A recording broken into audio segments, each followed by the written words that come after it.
The last time you were on, we talked about the Bill Ackman, Miri Oxman saga. Mm-hmm. And then he's sort of like, after the extent of her plagiarism and his, campaign to get Business Insider to reimburse him for the emotional damage done to his wife, he sort of disappeared. I wasn't seeing any 10,000 word posts from him, but he's back in this New York Magazine profile titled "Raging Bill." And I got to tell you, this guy he needs to be interviewed every week. The details in this article is incredible. So let's dive into this profile of Bill Ackman in New York Magazine. It begins, ever since he was a boy, Bill Ackman dreamed of being a businessman. Like he wore little suits to school. Hill. Well, here he says it.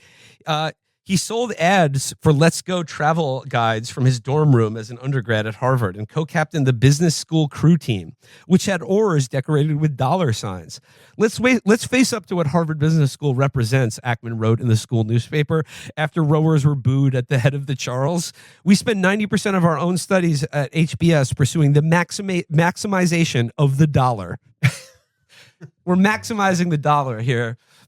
But even as a college student, Ackman was also thinking about how the university worked and the role it played in society. He majored in social studies and took a formative course on ethnicity and nationalism taught by Marty Peretz. Ooh. Marty Peretz, a well-known genocidal racist, Marty Peretz. So I wonder what he saw in or perhaps inside a young Bill Ackman, knowing what we know about Marty Peretz and, should we say, the trades? The rough trades? Gave my wife to Business Insider. Call that a rough trade. Marty Peretz. He also critiqued the idea that the university was primarily a place for the transfer of knowledge. The real purpose of a university in a capitalist society was to distribute privilege, Ackman wrote. The question who should go to college should perhaps more appropriately become who is going to manage society.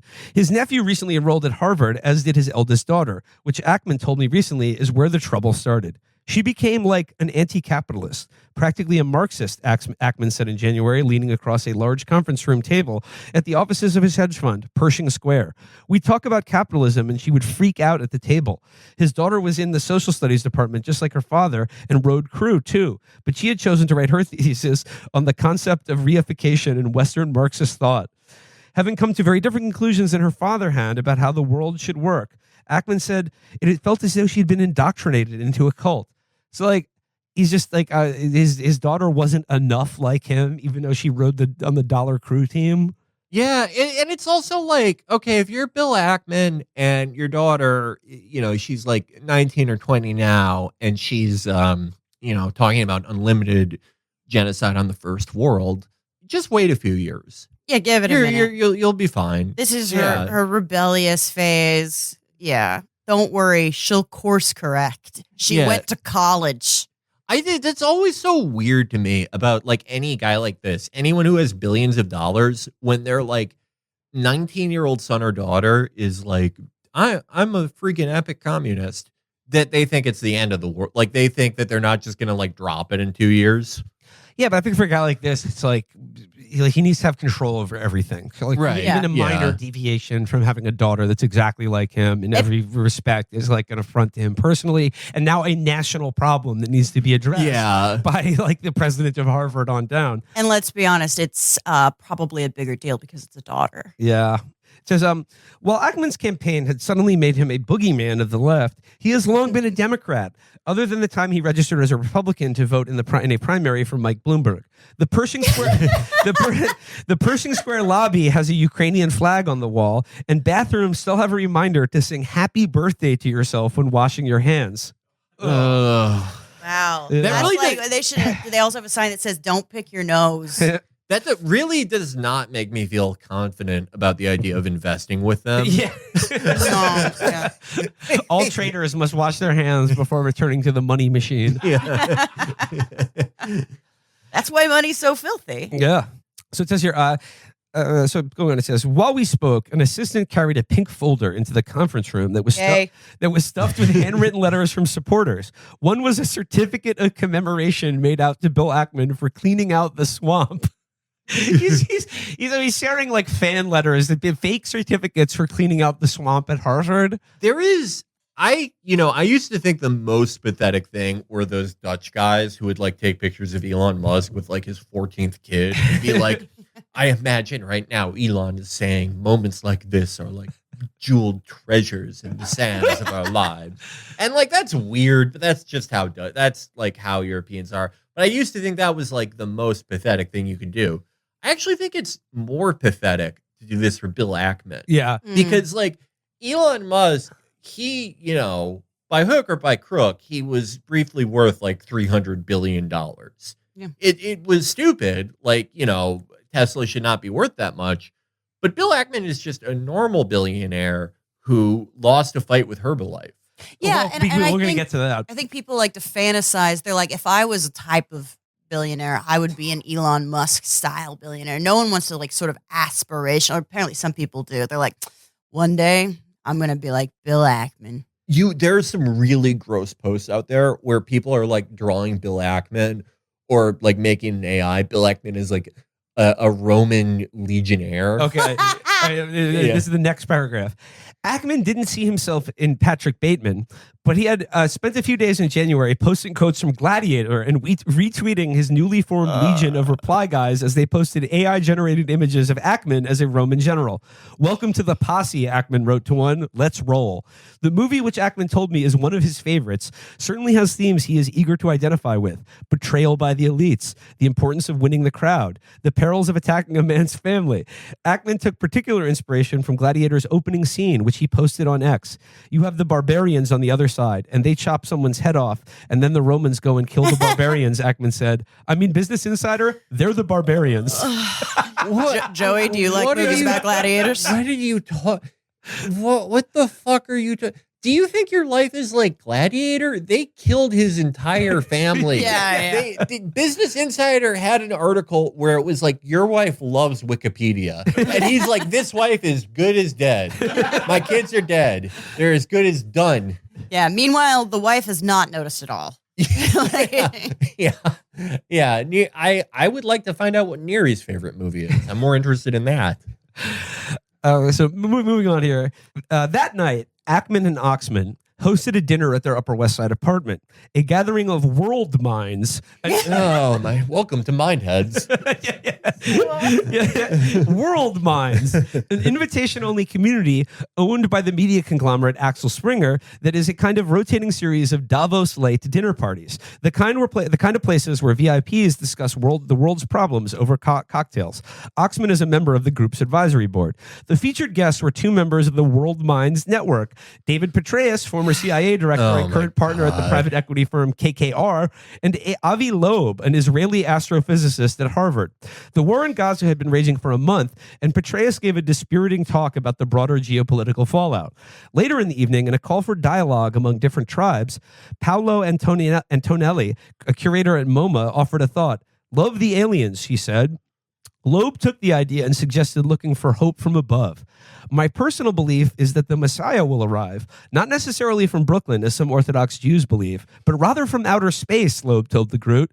The extraterrestrial Messiah's message, he said, would be to stop fighting over territory here because there is much more real estate available throughout the universe. This is legitimately We're going to settle. The space Messiah is going to come and be like, stop fighting over Palestine. We'll give you a new Gaza Strip on the moon. Yeah, this is absolute. Ma Non Sheila is in this fucking group.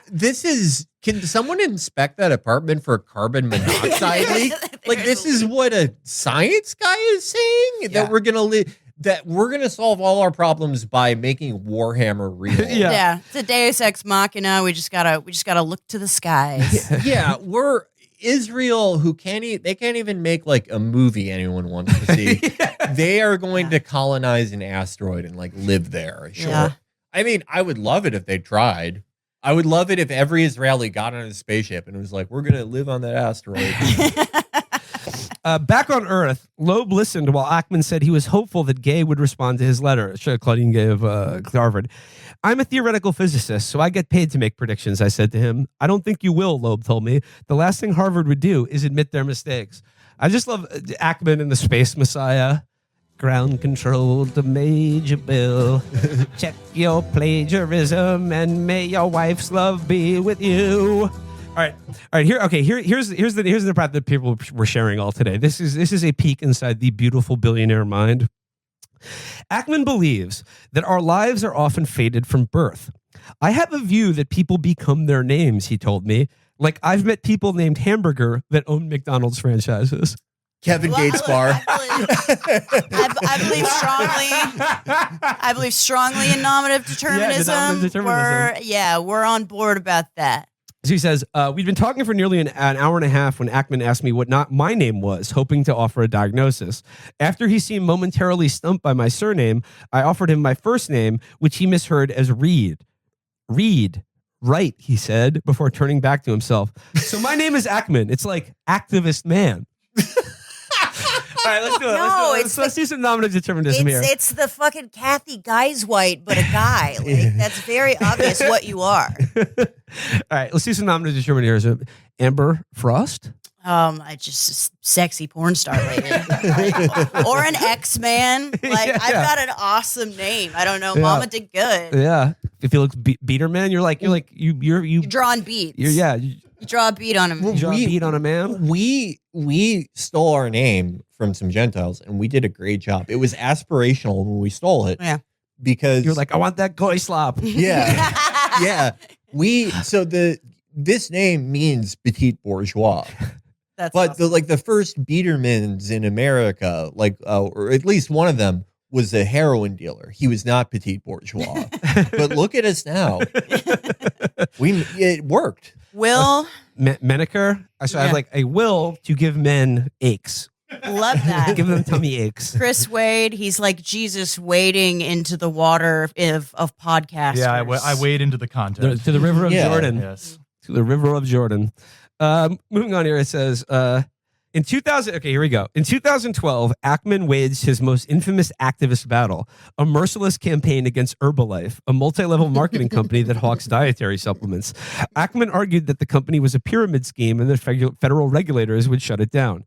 This is the highest conviction I've ever had about any investment I've ever made, Ackman said at the time. He had taken a sizable short position and promised that it was going to the end of the earth to prove himself right. In certain respects, Ackman was vindicated. Regulators made Herbalife pay a $200 million settlement and alter its business model, but he had overlooked an inherent risk that came with his personality, how much some people dislike him. His cockiness had become legendary in an industry that has never lacked for self-assurance, and he had placed his Herbalife short. After he'd placed his Herbalife short, Carl Icahn, another hedge fund billionaire, took the opposite side of the bet, plowing money into the company's stock, seemingly out of spite. Ackman had previously spent 7 years suing Icahn over a few $1 million, petty cash for two titans. At one point, Ackman was making a live appearance on CNBC. Icahn called into the show. I've really sort of had it with this guy, Icahn said. I had dinner with him, and I got to tell you, I couldn't figure out if he was the most sanctimonious guy I ever met in my life or the most arrogant. Listen to this. This is him sitting here listening to him call in a show that he wasn't scheduled to be on. Ackman remained calm as Icahn attacked. I went to a tough school in Queens, and they used to beat up little Jewish boys, Icahn said. He's like one of those little Jewish boys crying that the world is taking advantage of him. His name is so close to Ackman. Ackman continued his attack on Herbalife, but he couldn't bring the company down. When he finally bailed on the bet in 2018, he had lost $1 billion. Carl Icahn, for people who don't know, he's like pretty old now. He's like in his 90s. But in the 80s, if you were, like selling a woman, you were probably selling it to Carl Icahn.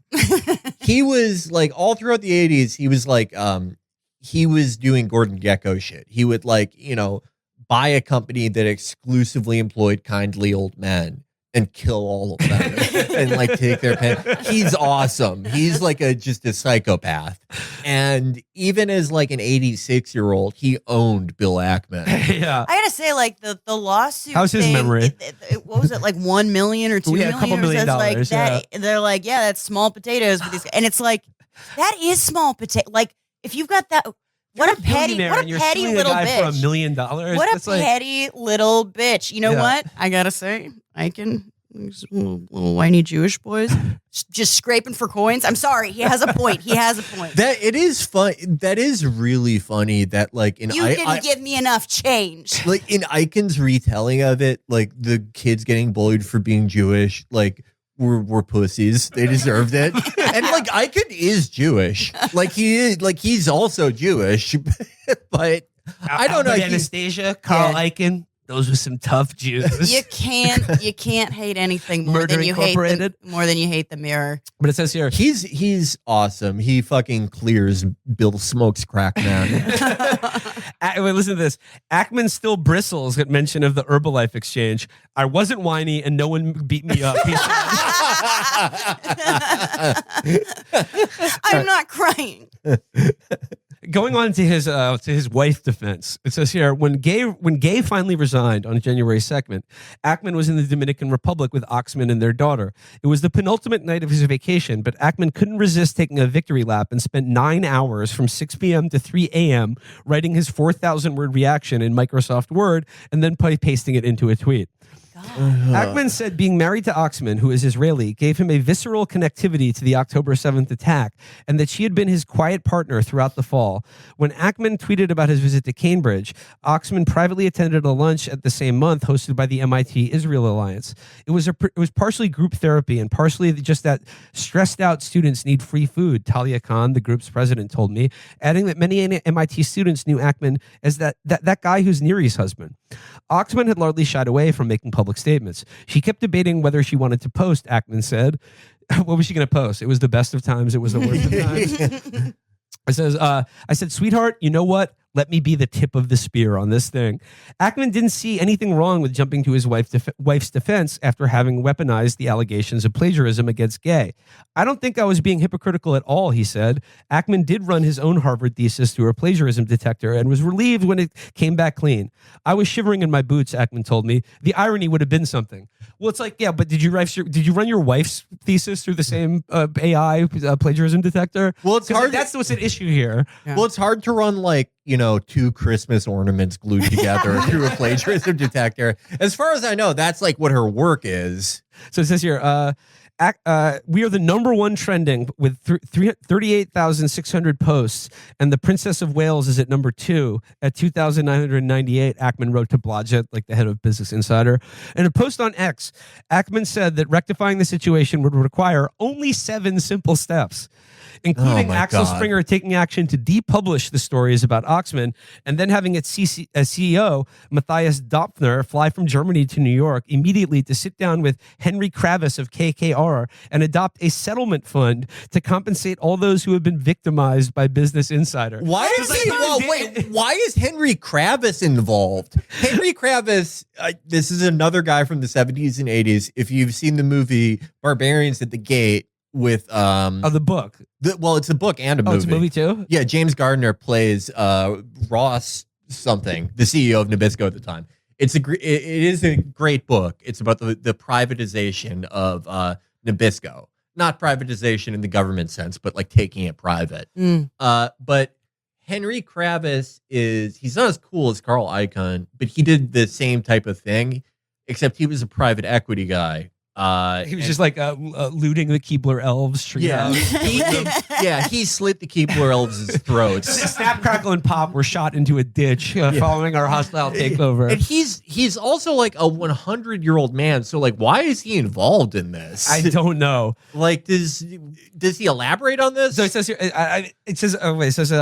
So yeah, they have to fly to New York to adopt a settlement fund and compensate all those who have been victimized by Business Insider. So it's like him and Dave Portnoy, basically. Yeah.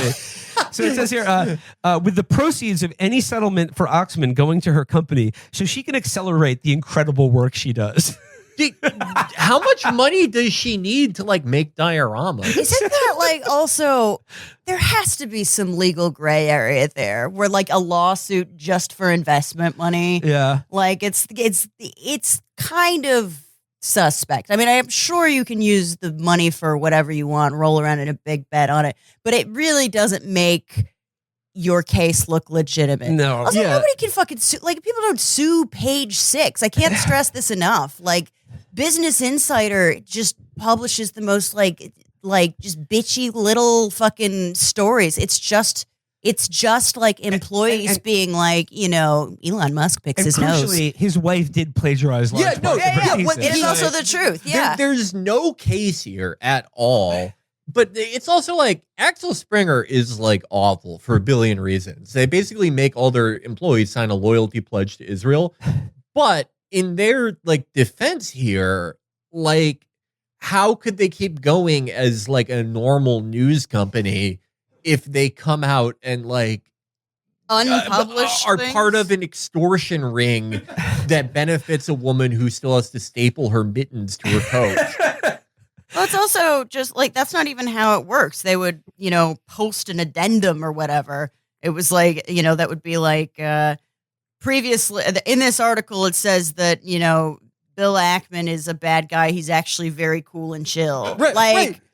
It would be like a retraction corrective or something. You wouldn't just you can't wipe it clean. Right. Well, what would their statement even be? Because like she did plagiarize. Would it just be like Bill's defense of her, which is that she's an introvert? Like, hey, we made Neri nervous. Sorry. Here's $50 million to your stupid wife. That Henry Kravis is going to manage for some stupid reason? Yeah. What the fuck are you talking about? Stupid wives need the most attention. Like, does Henry Kravis even know that he's involved in this? It says, after a few days went by with no end to the tweeting in sight, an Axel Springer spokesperson told a reporter at Puck that most people underestimated the way Bill Ackman is completely losing it. So it says, Ackman kept posting. He claimed the story had been planted, possibly by someone at MIT, and accused Business Insider editor of being a known anti-Zionist with an agenda. The gladiator memes started rolling out. Ackman tried to exonerate Oxman by pointing out that the university's plagiarism policy didn't explicitly object to taking content from Wikipedia and asking if anyone besides his wife... Asking if anyone besides his wife had ever been accused of plagiarizing definitions from Wikipedia before. Well, no, probably because no one's been fucking stupid enough to do that in a graduate thesis. They also just didn't have those programs. Like I think those came around in the 2000s where you could run over something and do big searches things. I'm sure AI will speed that up, and we'll find out about 75% of academics are just completely full of shit. His argument is so bad because it's like, well, they don't specifically single out Wikipedia as a thing that you can't plagiarize from. And it's like, I think that's their the articles, definition of plagiarism. That's literally it's like you're plagiarizing something you're plagiarizing footnotes from another source. Right. But it's also like there's no plagiarism guideline on earth that just lists everything, every possible book. This is an Airbud. Well, there's nothing in it. You didn't write this specific book down in your plagiarism policy, so I can just copy and paste the entire thing. Yeah. Also, it is very funny thinking of her being like, I think I found a loophole. So it says here, Ackman estimated that he had spent 110 hours or so battling the case on his wife's behalf and called one of several long posts he wrote in an attempt to exonerate Oxman the best and most important thing I have ever written, tweeting that, quote, I am an extremely fast writer and I am powered by a profound love that is infinite. It's just so that you're on speed. That's like you do those long threads. Everyone can tell. Everyone can tell by reading you that you're just either snorting coke or just doing Adderall like Pez. Whenever I go on Bill Ackman's timeline, and they're not, he gets the premium Twitter, so he can write a post that's 50,000 words long. My computer, I have a pretty good computer. It runs even things that aren't optimized that well pretty smoothly. The only time my computer gets hot is when I load a Bill Ackman post. It's too much. This says, Oxman, for her part, wasn't sure what to make of her husband's chivalrous tweeting, which had drawn even more attention to the allegations. Through Ackman's spokesperson, she declined to comment for this story. Ackman wrote on X that the pressure from the Business Insider stories could have literally killed her, and that he had seen what? He said the pressure from the Business Insider stories could have literally killed her, and that he had seen others commit suicide in similar circumstances. She was in a pretty dark place, Ackman told me, adding that he tried to nudge her forward toward finding a silver lining. I'm like, look, you didn't do anything wrong. We'll get this fixed. And actually, the more negative press, the better. Once we turn this around, it'll be good for your company.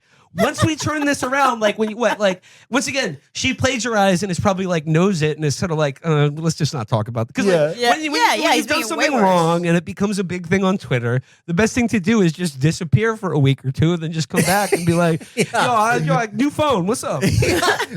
Damn, I was on a crazy vacation. Also, no one really cares about this. I can't drive this home. This is like when you date a guy who just gets in fights on your behalf because someone like brushed you and you're just like, I got it. This is way too embarrassing. Nobody cares. Every fucking academic fucking plagiarism happens all the time. It's like an open secret. How was Neri? I would love to see her suicide attempts because she's like sticking her head in a microwave and like not knowing why it isn't turning on. Creating some elaborate Rube Goldberg device that drops a piano on her. Yeah. Just having Marina Abramovic just like stab her through the chest. Shoot her with arrows. It would be like when a kid gets really mad. I'm going to hold my breath until I die. So it goes here. He wasn't sure that the pitch had landed. There were times where she said, please don't tweet anymore. But he defended himself by pointing to memes online suggesting that he had become a hero to wives everywhere. He is a hero to the biggest loot. Like, I am not kidding when I say the people who are dick riding Bill Ackman, all of their dads have killed themselves. Right. Not before, but like now. Probably because of plagiarism scandals in Business Insider. I have seen some of the most embarrassing shit I have ever seen. I have seen like 40-year-old men who are like, Bill Ackman is like a gladiator mixed with a professor. Yeah. So he's the wife defender. he says, a hero to wives everywhere. That's amazing. Imagine like your husband has embarrassed you this badly. And then like his defense is, there's a meme going around that apparently I'm causing a lot of marriages to have trouble. Like there's this one where a husband emails his wife, honey, I did the dishes. And she's like, big fucking deal. Did you see what Ackman's doing for his wife?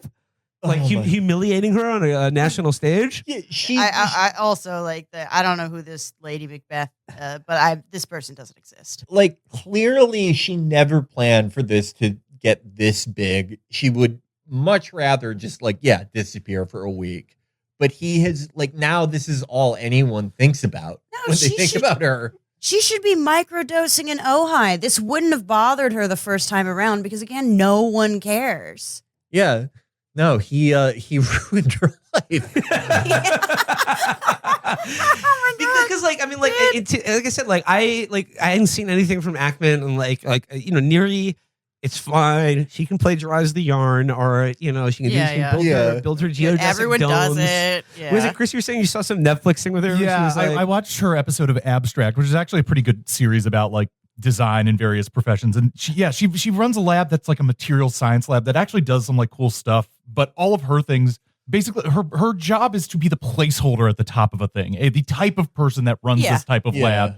And so all the interviews with her are just like looking lovingly at glass, or her students coming up to her and being like, look, I made this. And her being like, very good. That is sure is an interesting material. But the one thing that I do remember is that she made a giant installation that's basically like a giant buckyball, like a giant geodesic dome that she got silkworms to cover in silk. That's the kind of thing that she does. That's kind fun. of cool. That's kind of cool. Fun, I'm yeah. for that. Yeah. I'd like to see it. Yeah. I mean, yeah, but it's also like you can only do that if your husband has like $20 billion. Yeah. Like that's like something that Genghis Khan's wife would do. That's like 30. That's like the highest level of just like moms that own boutiques in Silver Lake. Yeah. Like they're just bored and like their husbands just buy them make work shops where they sell candles. Yeah, that's what all mafia front businesses got replaced by. So just to close out the article here, he says, he said strangers have continually come up to praise him for his work in the Dominican Republic, at an Orthodox wedding in New Rochelle, at hotels where people leave thank you notes with the concierge. I can't walk around New York City or anywhere without people coming up to me, he said. I was in a restaurant 2 weeks ago. The whole restaurant gave me a standing ovation. I asked where the restaurant was. Ackman smiled. The incredibly diverse community called the Hamptons, he said. Oh my God. I like the idea. I know like he's either lying or it's just like, other idiots who are on vacation. He's but I like the lying, idea yeah. that like Dominicans like him. Like for some reason, they just think he's awesome. It's like they roll by his house every day, like blasting reggaeton out of their cars with the Dominican flags on the fucking coming out of the window. He's been invited to Domino's. He should start like he should start wearing like those like really tight capri pants that really Jack Dominican guys wear. Yeah, like ultra tight polo shirt and then like the tightest like capri jeans you've ever seen. Yeah, just walking around with like a huge bowl of artificially distressed. Yeah, just a huge bowl of mofongo. So yeah, that's like, I mean, once again, like I had already forgotten about Bill Ackman until this beautiful profile. God, he is ruining her life. I hope she divorces him and like sues him for so much for pain and suffering. And then she just make globes all day. Yeah. Well, Warren Buffett will be managing the Bill Ackman settlement fund for all the wives damaged by Bill Ackman's tweeting. It's so I can't get the Henry Kravis thing out of my mind. I know it's like not funny to anyone else, but it's so you're weird. doing a Trump here right now. It just no, you're it's like just his so, wife is wonderful, but it's so weird to me because like again, like Henry Kravis is 100 fucking years old. He doesn't know about this. What is he like managing something or like what's the he's Oxley settlement fund? Like when Axel Springer, in his mind, Axel Springer is going to like give her $100 million. Right, but there's no settlement. So what's he doing? Nothing. There's no money there yet. This is just a placeholder thing. They're like, when I get this money, man, you're gonna be in charge of it. Yeah, and why would they need like a private equity guy to like sign off on checks? Like presumably like Neri Oxman, we've made fun of her, but presumably if she won a legal settlement, she wouldn't like buy a Ferrari and then scratch hers. Yeah. Like I would assume she'd at least have some idea what to do with it. Awesome if she would be like an NFL player from the 70s. Yeah. Just like fucking. Yeah, she gets a fish tank that spells out her name. She buys the MC Hammer mansion and just does the exact same things, give all of her cousins jobs.